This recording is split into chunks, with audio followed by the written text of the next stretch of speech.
Okay, we got another really long integral today. We have the integral of 0 to 1 of 2x minus 1 multiply root x plus root 1 minus x over root x minus 1, or minus root 1 minus x. So the first thing we're going to want to do here is we're just going to want to multiply by the conjugate. So basically, we're just going to multiply both the top and bottom by root x plus root 1 minus x. So if we do that to the numerator, we could just leave that 2x minus 1 for now, but that will give us root x plus root 1 minus x quantity squared, and the denominator will be root x minus root 1 minus x times root x plus root 1 minus x. And then we have our dx right there. Yeah. This in the denominator is basically just like a minus b times a plus b kind of situation. And that's just a reverse difference of two squares. So we're going to simplify that right now. And that will give us x minus the quantity of 1 minus x in the denominator. And then we'll just leave the numerator the same for now. And it's actually really nice here if we just distribute this. So that negative will make it a negative 1. And this x will become a positive x. And so that's just x minus 1 plus x. That's just 2x minus 1. 2x minus 1, yeah. And that's the same thing we have in our numerator, so that can all just be canceled out. So all we have is the root x plus root 1 minus x all squared. So we're going to actually expand that all out now. That will give us x plus 2 root x root 1 minus x, and then plus 1 minus x dx. We're going to simplify another time. These x's will cancel, and we will just be left with the integral from 0 to 1 of 1 plus 2 root x root 1 minus x dx. And the last thing we're going to do in this half of the board, we're going to split this into two integrals.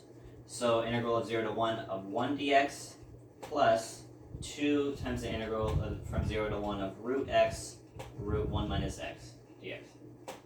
Bring this up here.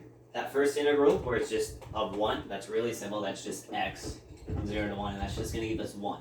So that's the first part of our answer. We'll box that. Now the next part is plus 2 times the integral of root x root 1 minus x. And that's a bit more tricky. What we're going to do first is we're going to do a u substitution where u equals root x. Du in this case, du would equal 1 over 2 root x dx. And that would make dx equal 2u du. And if we want to know the x value, x is equal to u squared. If we plug all that in, we'll have a plus 2 times the integral from 0 to 1. I didn't change the bounds, but if you plug the bounds in, they're actually just going to be the same, so it doesn't matter here. This root x becomes a u. This root 1 minus x will be root 1 minus u squared. And then we can't forget our du value, so we have to multiply all this by 2u. We can pull this 2 out front first. We have 2 u's on the outside now, so it's just u squared. And then that 1 minus u squared under the root is the same. Next, we'll do another substitution. This time it will be trig sub. So we will let u equal sine theta. Du is just cosine theta. D theta. We'll plug that back in. We actually have to change our bounds this time. So theta is going to be equal to arc sine u. So arcsine of 1 is going to be pi over 2, and arcsine of 0 is just going to be 0. So u squared will become sine squared theta. This whole thing under the root, it's going to give us root 1 minus sine squared theta, but 1 minus sine squared theta is just cosine squared theta, so root cosine squared theta is just going to be cosine theta. We also have a cosine theta for our du value, so this whole thing will just become cosine squared theta. Next, what we're going to want to do is use our power reduction formulas for both sine and cosine. For sine, that's going to be 1/2 times 1 minus cosine of 2 theta. And for cosine, that will be 1/2 times 1 plus cosine of 2 theta. And this 1/2 times 1/2 is going to basically be 1/4. But we have our 4 on the outside, so that's just, all of those going to cancel to be 1. And here we have the same thing as back over here with our a minus b, a plus b situation. Just in this case, a is 1 and b is cosine of 2 theta. So that's another just reverse difference of two squares kind of thing. So that will give us 1 minus cosine squared of 2 theta, d theta.